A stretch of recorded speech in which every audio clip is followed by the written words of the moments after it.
Nangangamba ang ilang miyembro ng agriculture sector na nagkakaroon na tayo ngayon ng food crisis. Malaki na raw kasi ang kakulangan sa supply ng karneng baboy at may problema na rin sa supply ng manok at mga gulay. Baka dumating ang panahon na baka na tayong pagkain. Dito sa Trabaho Market sa Maynila, may mga araw na wala na raw paninda ang mga pork retailers dahil sa mahigpit na supply ng baboy ngayon sa Luzon. Sa Muñoz Market sa Quezon City, 420 pesos ang kada kilo ng liempo at 390 naman ang kasim at pigi. Depende lang kami kasi ito lang makakain ng ganun, 130 lang. Sinadamihan lang namin ng gulay. parang marami na rin.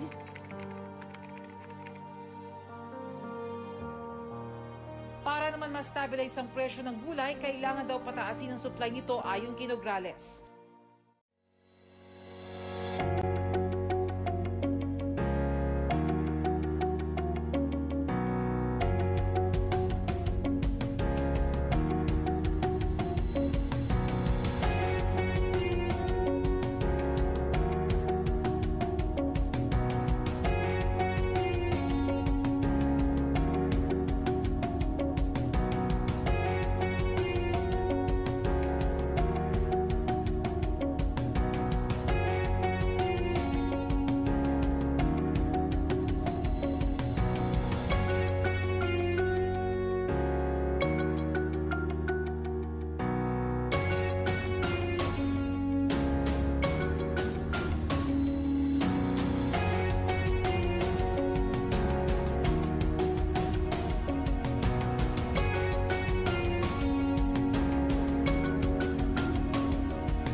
Good morning everyone. So I'm here on the site and later I'm gonna show you some of my documentations, especially on the post-harvesting period that I've done yesterday, and I will also discuss to you in depth the variety of crops that I've raised and the daily care or management of these crops. So tara, let's go!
Let's take a closer look.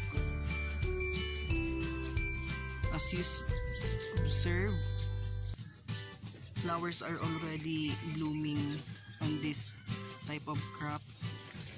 And here, what I have here is an upland variety of kangkong. And you will notice that its leaves are narrow and slimmer compared to the lowland type, and the good thing about this variety is that it is cleaner compared to lowland or the common variety of kangkong. Why? Because the only nutrients that these plants are getting is from what you put in the soil, and it is free from other contaminants. So in harvesting this type of crop, you should consider the leaf nodules or the leaf nodes. What are these leaf nodes?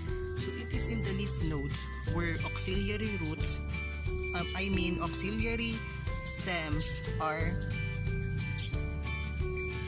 about to sprout like this. You will, as you observe, meron na siyang tutubong panibagong leaves and stems here. So you should cut it somewhere here, and like this, yung hinarvest ko kahapon, you see ito yung point where I cut the stem, and below is a nodule, leaf nodule, and from here down to the very base of the plant, it should be at least 3 inches of length.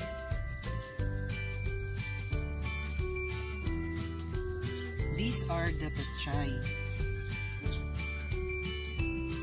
As you can see, it is noticeably healthy, and you will notice that it has a quality able to be marketed, so it is in good condition. The leaves are broad and green, rich green in color, and the leaves are directly extending upward from the very base of the plant. And you will also observe that the stems are not yellowish, but rather whitish in color, and it also has a well-defined root system. So makikita nyo naman na yung kanyang roots is nasa surface na. So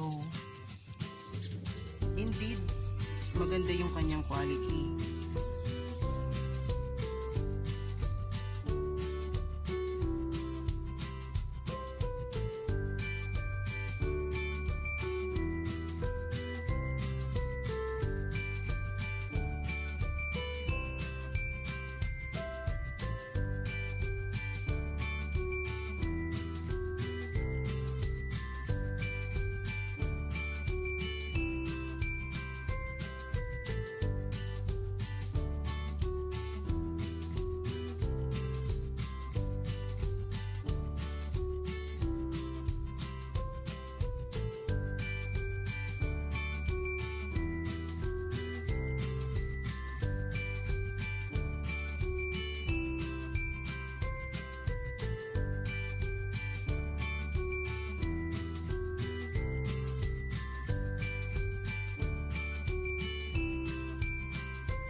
As we all know, we are in a global pandemic, and this pandemic had really affects our economy. So with pandemic comes crisis, and crisis had driven people to find alternative source of income and to economize their daily expenses and to stabilize food security.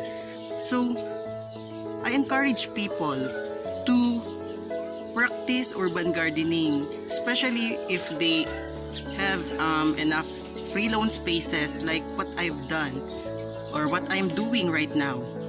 This will really be helpful to at least provide, to at least economize our food security, because according to the news, we are experiencing food crisis because yun, alam naman natin na mayroong pandemic at sunod-sunod po yung mga nagdaang bagyo, and this really left agricultural sector devastated, plus yung mga diseases pa related to some poultry or animals that are being raised agriculturally. So people, it is a call for us to start raising our own vegetable crops, because some of the vegetable crops are not to generalize, but mostly some of the crops that are being sell in the market are grown with pesticides. As I'm doing this laboratory of ours, I've come to realize that this is not anymore about the project, and this is not anymore about getting higher grades. I realized that this home-based gardening could also be a way of living, and because my family and elders were farmers, and I really enjoyed getting my hands dirty, because a dirty hand, sabi nga nila, is an indication of a clean money. And this is my way of,